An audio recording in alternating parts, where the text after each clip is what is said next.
Hello there, guys. Good evening. Welcome back to another episode of Inflation Report. And friends, I'm pleased to report that Inflation Report is back. We are back. It's been a whole year. We've been away. We've been away from the YouTube.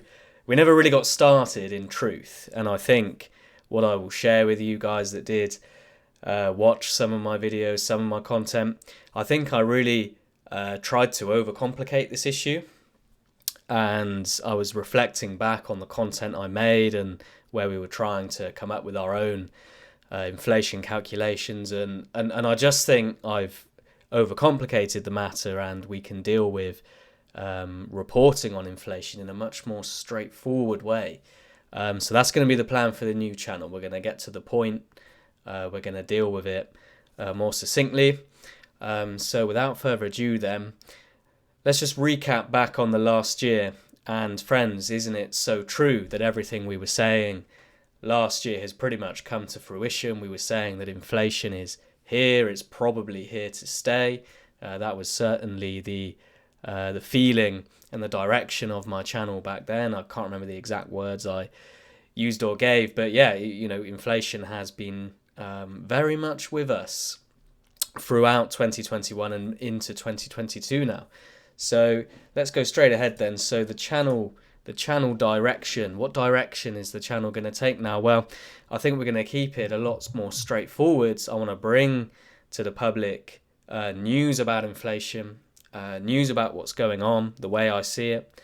So we're going to look at some releases as they come out for the US. The US inflation levels, they tend to come out a month behind the actual data, usually between the 10th and the 13th.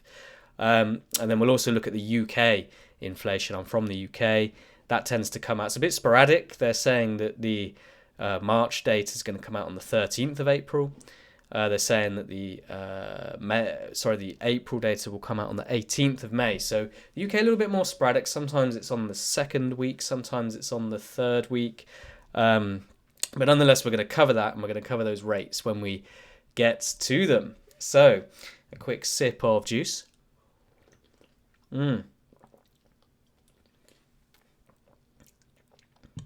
Okay, so let's carry on then. So, the latest inflation review, what a year it's been. What a year it's been. So much has gone on. So much inflation has reared its head. And there's a lot for us to talk about. So, here we are, the latest CPI then. US CPI February print was 7.9%. Friends, 7.9%. We're moving closer and closer to those key double-digit levels. And friends, if you don't know, this is historical highs, and we'll look at that shortly. So energy is the driver, we're told. Energy is the driver. Well, then let's just move on to the other screen then. Let's take a look at our other screen. So what is going on? Well, here I've got a chart. You can see this chart of US CPI, that is United States Consumer Price Inflation, going back all the way to 19... What is this? This is 1915, 1920. I mean, this just goes back and back and back. All the way back to the early 1900s. And we can see here how inflation has changed. So we see the spike in what looks like about 1920. We see the spike again in what looks like 1947. And then, of course, we have the more recent, I wasn't alive, but the more recent spike in 1975, spike again in 1980. And friends, take note of that. Isn't that interesting how you get a spike in 75 and then you get a spike in 80 5 years later? It's very sticky for this whole period of the 70s and the 80s. Inflation was very sticky, and that is going to be very relevant to how we think about what's going on now. We're seeing this here. Here we are now, March 2022, 7.9%. We're seeing this spike. And, I like to draw on my charts little trend lines, and we can see how this inflation has been on this downwards trend line ever since even the 20s. You can see that the peaks have been softened ever since the 20s. And so what's going to happen now? What's going to happen? Are we going to touch off this trend line and come down again? Or is inflation going to break through this century-long trend of downward softening as it pumps up, and we're gonna blast through and get some crazy numbers. Of course, if you watch my last videos, you know that I believe that the governments are doing what they can to suppress CPI. I'm not suggesting there's necessarily malice involved as such, but they are definitely, the way they think about reporting it, it's in their interests to keep it low. And when we see things going on in the lives of ordinary people, we see house prices going up 10, 20% in 1 year, and you see CPI only at 7 or 8%, you start to say, well, hang on a minute, what is going on? So many people would look at this chart, friends, and they would say, well, this is the impact of technology. This is technology's impact on the world. It's deflationary. It's been preventing inflation from breaking out. In fact, inflation has been going and staying low because of technology making things cheaper. And whilst that is true, there is deflationary pressures that are coming from technology. There's no doubt about that. However, the overall trend at the moment, what we see at the moment, since, of course, COVID began around April, May 2020, is we're seeing inflation. It's undeniable. It's undeniable. So it's very interesting to see that. And we can look then, we can dive into the data behind these numbers a little bit then. So let's have a look at this chart here. So this is from the US government website. They're saying, what is the driver? They're saying, well, it's not food so much. It's not all items, less food and energy. It's energy. Look at this, 25% year on year, 12-month percentage change. Energy, cost of energy. Let's drill down. Energy commodities. Let's drill down. Fuel oil and gasoline. And I'll tell you what, it doesn't matter where you live in the world right now. I live in the UK. Gas prices are up. They are up.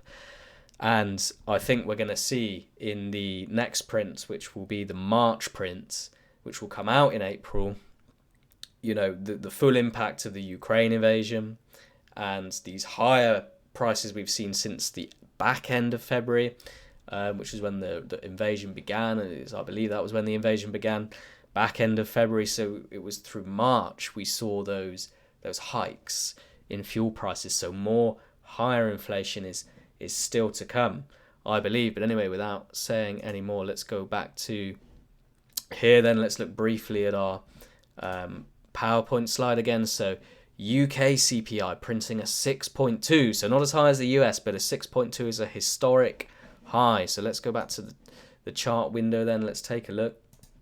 Let's take a look at some UK data where we can see this graph here. This is the gov.uk website, and I'll just bring that up there so you can see it. There we go. And you can see, look, 6.2%. It's higher than it ever was in 2011, higher than it ever was in the GFC, the global financial crisis in 2008. And we're going back to levels we haven't seen since the 90s.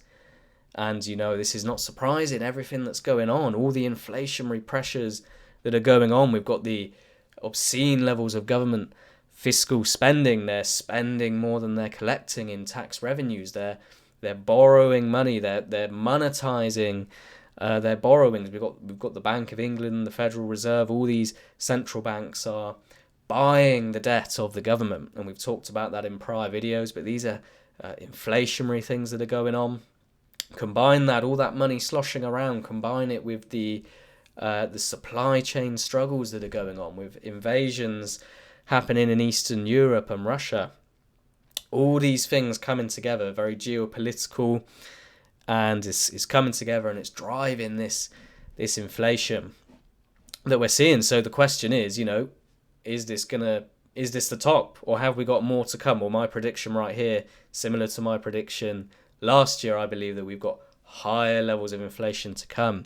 So what I'll be helping you, friends, will be helping you think about how you can hedge yourself against inflation, how you can minimize and mitigate the negatives of inflation on your life. So there we go. Then let's pop over to this report. Then the main points for the UK.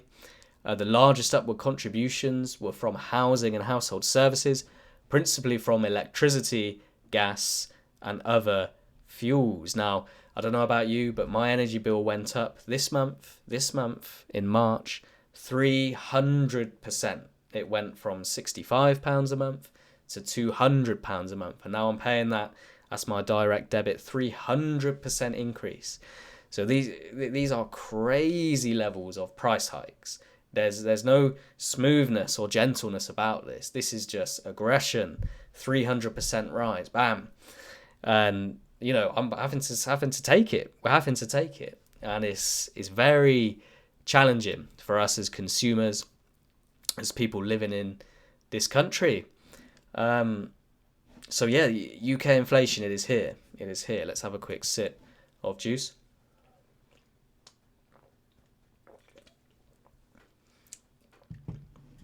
So then we're back, friends, on the key charts. We're back on the key charts. Let's take a look what's going on. We might want to look at other indicators to help us figure out what's going on in the world. We need to look at other indicators. So we'll take a look then at the US government 10-year yield. Okay, the US government 10-year yields. Now we all know that the US government treasury bond is deemed to be the risk-free rate of return, i.e. invest your money with the US government and they will give you interest on your investment with them. Now, why would the US government ever default? What risk is there associated with depositing your money with the United States? And you can see that over the last 30, 40 years since the 1980s, that the 10-year treasury, the yield on that treasury has been in a downtrend starting at 10% in about, 87? And it's been in this downtrend for 40 years ever since that date. So that means the amount of interest you're receiving on your treasury bond has been declining. Now, of course, we've talked about this and the impact of this on other channels we've done, videos we've done rather, but briefly, the impact of this is that it is causing assets that are further out the risk curve. So maybe your corporate bonds or your securities, your equities, they are also coming down in yield because the risk-free yield is coming down. Now, look at this trend line. Look at where we are. This is why it's important to look at this. This trend line, we've been up against it 94, up against it 2000, up against it 2007, up against it 2018. And now here we are once again, friends, up against it in 2022. Now the question is, are we going to break this historical trend? Are we going to come up and into higher interest rates, into a high interest rate environment? It's a very scary thought. Maybe you've got a mortgage, maybe it's on a variable rate. It's a very scary thought. The idea of 5 or 6% interest rates is going to have a massive implication on consumers' ability to service debt.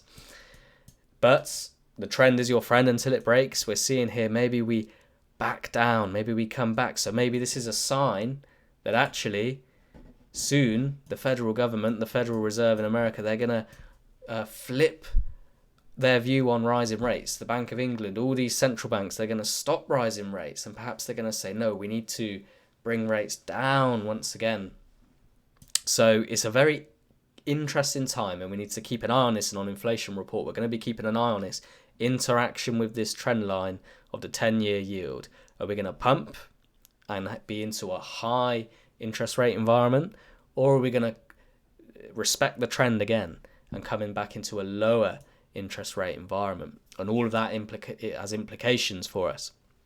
So we look forward to looking at that. Let's move on then. Let's look at oil briefly. Let's look at oil. Now we know all the drama with Russia being a massive exporter of oil, and there's the war going on in Ukraine. It's a very terrible thing that there's a war going on.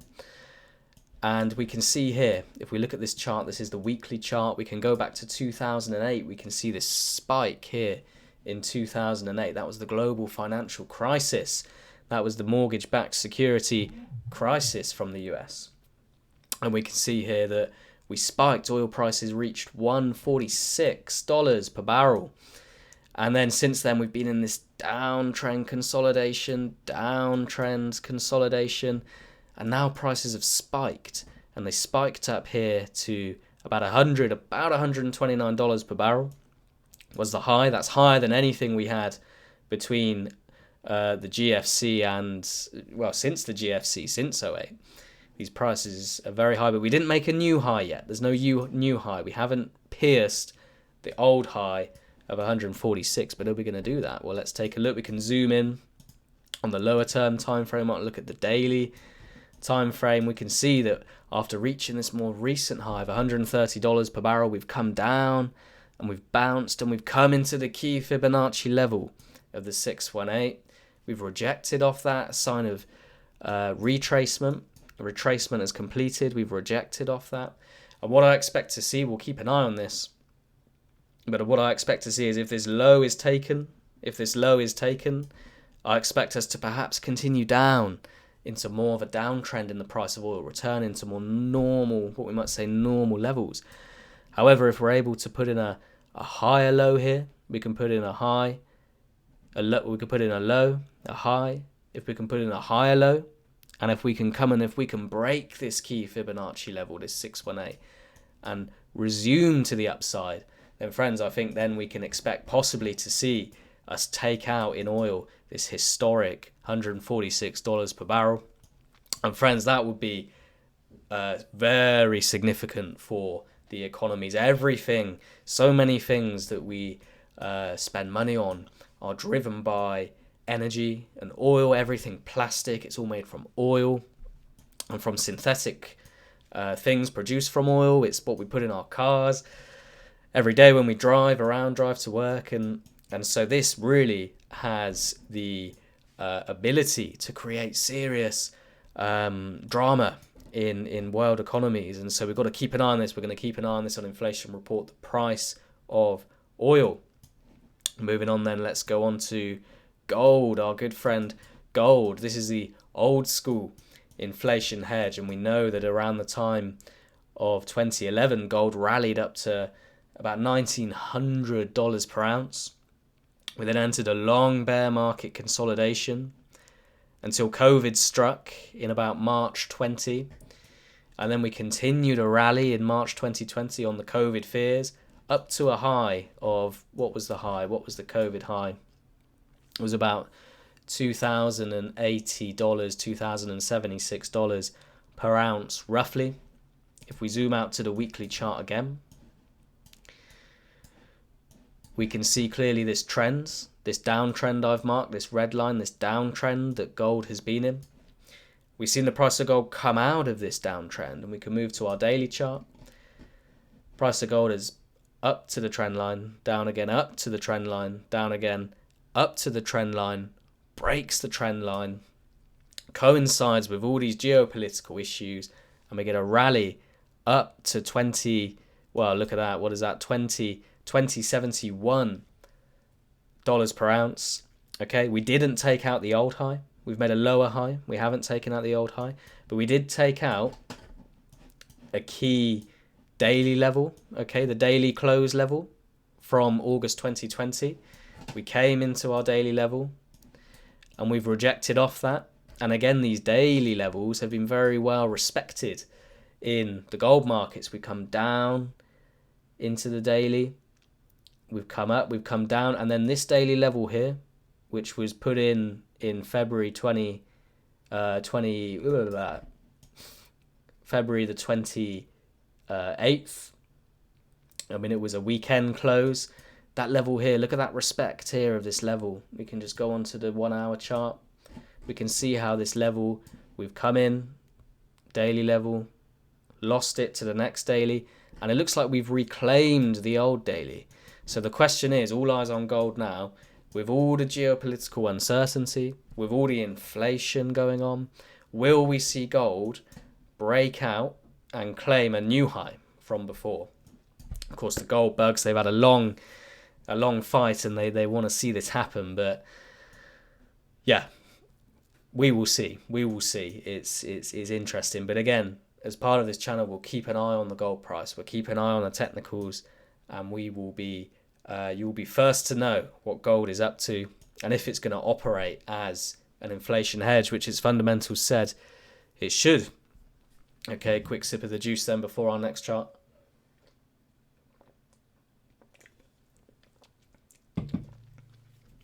Okay then, friends, we're going to look at the S&P 500. Now we're back here, we're on the 1 hour chart. I'm going to put us on the 4 hour chart.